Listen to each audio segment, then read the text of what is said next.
श्री स्वामी समर्थ. नमस्ते सर्वांना. तर पाच सकाळी नाश्त्यासाठी पोहे वगैरे बनवले होते आणि दुपारी 2-3 वाजता एवढं ढग भरून आलं होतं की असं वाटत होतं की आज चांगला जोरदार पाऊस वगैरे येणार आहे. त्यामुळे म्हटलं आपले कपडे वगैरे वाळलेले आहेत आधीच काढून घ्यावे, नाही तर अचानक पाऊस आला की कपडे पुन्हा भिजून जातील, म्हणून पटकन कपडे वगैरे काढून ठेवले आणि म्हटलं होतं त्याप्रमाणे दुपारी चांगला जोरदार पाऊस झाला. तर आज आमच्या इकडे चांगलाच पाऊस झाला.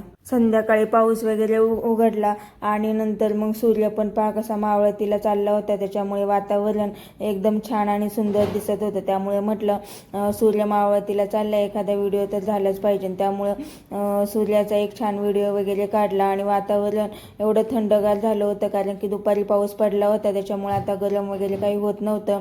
एकदम थंडगार हवा वगैरे सुटली होती. त्यामुळे छान गॅलरीत बसून चहा पेता पेता सूर्य मावळतीला चालला होता, तर त्याचं दर्शन वगैरे घेतलं आणि छान जरा वेळ गॅलरीमध्ये चहा वगैरे पिण्याचा आनंद वगैरे घेतला.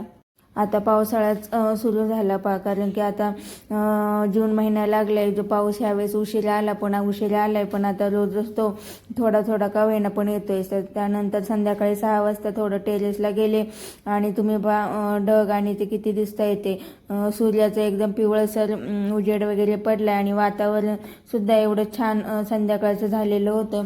जरा वेळ टेरेसला फेऱ्या वगैरे मारल्या. टेरेसवरून खाली आले आणि आज होता आमच्या पिल्लूचा कराटे क्लास, पण त्याच्या आज कराटे क्लासला सुट्टी होती. त्याच्यामुळं त्याला म्हटलं की घरातच थोडीफार प्रॅक्टिस वगैरे कर. तर तो कराटेमध्ये काय काय शिकवले ते मला थोडंफार करून वगैरे दाखवत होता. कराटेची रोज घरी थोडी थोडी प्रॅक्टिस केली की बरं पडतं, नाहीतर एकदम 4-5 दिवस खाडा केला आणि अचानक पुन्हा करायला लागलं की पुन्हा मग त्याचे हातपाय वगैरे दुखतात.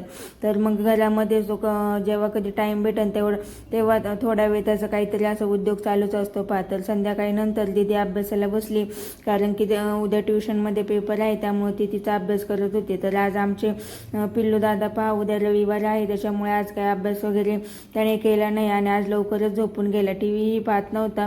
म्हटलं टीव्ही पाहत असेल ना, त्याला जाऊन पाहिलं तर तो झोपला होता.